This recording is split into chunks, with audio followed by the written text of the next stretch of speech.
Hello, and welcome to this video. Today I'm going to be talking about my latest project, which is this simple drawing app which includes basic functions that are seen in a lot of drawing apps. The code to this project will be on my GitHub, and it will also be in the description. Now let's take a look at our project, at this project. So very basic, we have a simple brush. We can change the size down here, we can make it thicker, we can change the color with this wheel. For example, a pink and make it real bright, and you have a pink large brush. And we can also erase it. The erase function also uses the same size slider, so I can erase this pink drawing I made. I can also use a stamp which has random size and rotation, and this slider down here changes how far the images are going to be from where I clicked. So for example, if I just click here, my mouse is over here, but the stamps went a little bit farther away. But if I crank it down to 0, the stamps only spawn where my mouse is. If I press this button, I can clear the screen and make a new project.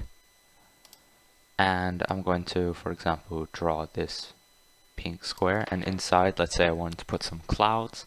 So I'm going to press S, and it's going to open this browser, file browser, and I'm going to select this smoke. I'm going to press open. I'm going to move this to like halfway, and if I select the stamp, I can draw over this and I get some clouds.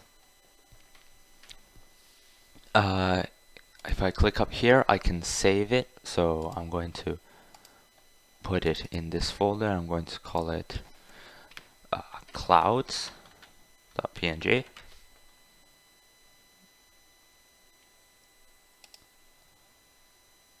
And it's not going to work because I attempted to open. That's that's the wrong button. Let's try that again. We're going to draw this. Then by default we have the leaves, so I'm going to erase that, and I'm going to click the stamp, press S. It's going to bring up this browser. We are going to select the smoke, and we're going to draw some little smoke or clouds. Then we are going to click here to save. Now we're going to move over to this folder, and we're going to call it clouds.png. Save. Now we're going to erase all of this, or press new. We can press new and it erases all of it. Now we can load that image, and we've successfully loaded the same image. Now let's look at the code. The code is very simple. It's a bunch of tiny little functions that all work together. So first off, we're going to make a ton of variables. We're going to have image, which is the stamp, and we're going to have the background being the main canvas as well as the top and bottom, and background 0 or background O is the top and bottom, which means when I move the slider, it's not going to show where the slider square was before. It's only going to show where it is now.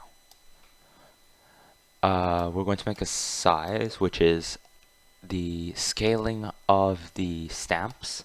So this goes from 0 to 20, and scaling by 5, it goes from 0 to 100. We're going to select a mode, which tells us, okay, which one is going to be selected. It has this little ring around it, and what are we doing when I click onto this canvas? Am I putting a stamp? Am I erasing? Am I drawing? What am I doing? These two are the values of this stored from 1 to 100, and allows for mouse X to move to this position, and when it wants to spawn the square, it turns it back from 1 to 100 to wherever the square is, and then it uses this variable from 1 to 100 to, you know, give variation to the distance of the stamps, or for example, or variation to the size. See here, I'm changing the size. I'm going to have a bigger and smaller stroke. Brush size again is scaled per brush. The color is our selected color. These three tell us, okay, which one do we draw the circle on? Like what are we doing? It's a visual way to represent which mode is selected. And all of these are the little hovers, as you can see when I go over this new button. You see this dark circle? And this is for all 6 of these buttons. The path and string path, the path is for loading a file, which this is the load button. And the stamp path is the path I use when I press S and I select the new stamp. And this one is a failsafe, which tells us when we call the recursive function, is it done? Have we selected a file? Are we basically ready to import the image?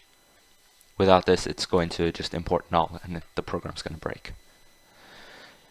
So in setup, we don't have much. We're going to load the we're going to make a window, load the background, put the background there, and set up a few basic things. In draw, we first make sure all of our hovers are 0. If it's not changed later on, down here you see, for example, save hover and load hover are changed. But by default, all of them will be 0 because my mouse is not on any of these. And then we move on to the button functions. Most button functions are going to have 2 parts. One of them says, okay, where is the mouse on top of the button? For example, this one's save. So if I hold it over, you see it's turned gray, and that's because this condition is true. So it's going to set the alpha of the square that I put here. It's going to set it to 100, which allows this light gray square on top of the icon. And then once we know it's pressed, we're going to run the recursive function, and we're going to set mouse press to false, because if you run the function without doing this, without setting it to false, it's going to continuously run the function, because it's when it opens another window, it doesn't update what's happening on the canvas or on the screen. It only knows that it opened the window, and it's going to continue with the program. That's how callback functions work. This is the load function. Again, works in a similar way, but it uses select input instead of select output. Down here we have brush, stamp, and erase, which are all just copies. These values I'm changing is this the alpha of this circle, right? If I click one, all of the others turn off. And we have the hover, which is here, and the selection, and it changes the mode according to which button I pressed. Down here we have the new button, again the hover and the click. And these two are the sliders, which are these two that take the mouse X position and move it left to right, and it spawns the box there.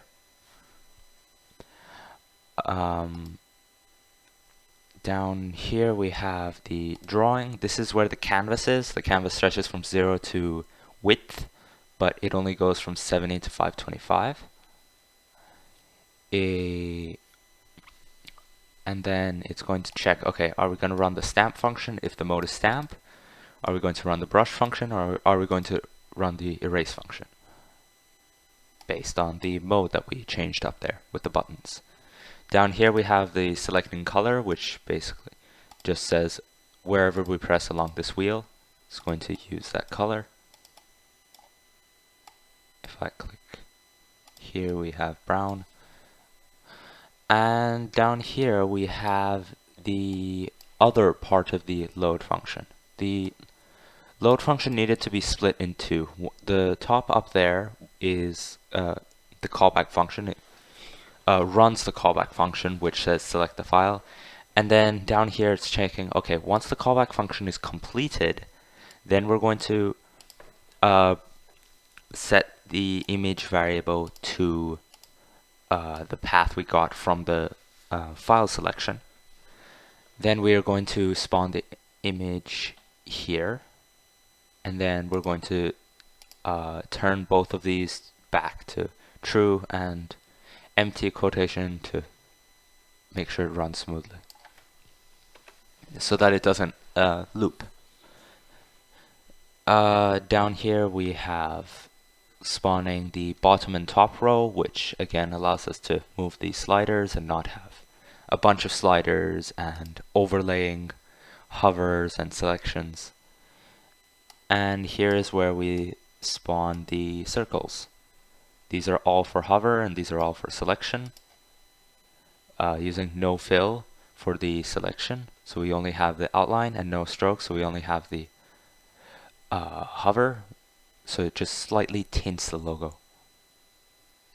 Down here we have the sliders, location, and the ellipse, which is this that just says, okay, which color is selected. Do we have orange? Do we have yellow? Do we have pink? Here we have our three callback functions, one for save, one for load, and one for the loading stamp, which use separate paths so that they don't get mixed up and we don't have a stamp image spawned here when we don't need it. This key press makes sure that when we press S, it's going to run the load stamp function. And up here we have the stamp brush function itself, which just makes sure that we have a stamp path, so it's going to set the image to that. Then we're going to have a random size, a random rotation, and a random distance scatter, which is determined by this slider. And that slider is inputted in this variable scatter r. So down here we have the main bits, which is a push matrix. We're going to translate it, rotate it, image mode center, so when we spawn it's going to spawn, it's not going to rotate along the top left corner, it's just going to rotate as normal, and then pop matrix to reset our translation and rotation of the origin. And that's about it. Thank you for watching.